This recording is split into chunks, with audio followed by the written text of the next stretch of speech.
divide using synthetic division.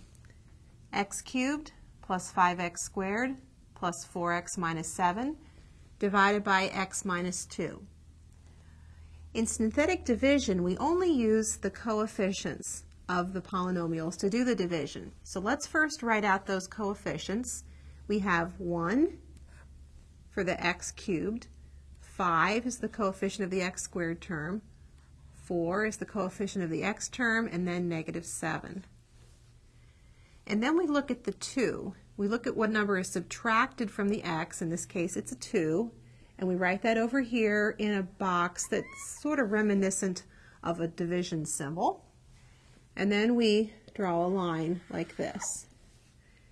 Now this is a shortcut for division using the numbers we would use in long division, but without any of the variables. And it's quite quick. You drop the 1 down, and then you multiply 1 times 2 and write it here. And then we add. 5 plus 2 is 7. Multiply 7 times 2, that's 14. We write it here. We add. 4 plus 14 is 18. Multiply 18 times 2, that's 36. Write it here.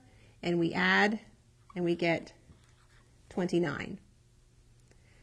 Now, I'm going to draw a little line here because this separates the remainder, 29, from the rest of the quotient.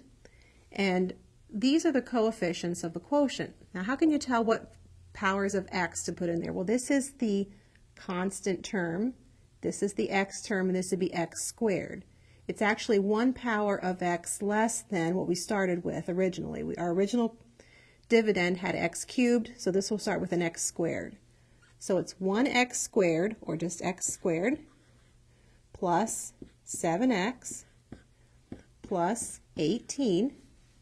The remainder is 29, and we can write that as plus 29 over x minus 2.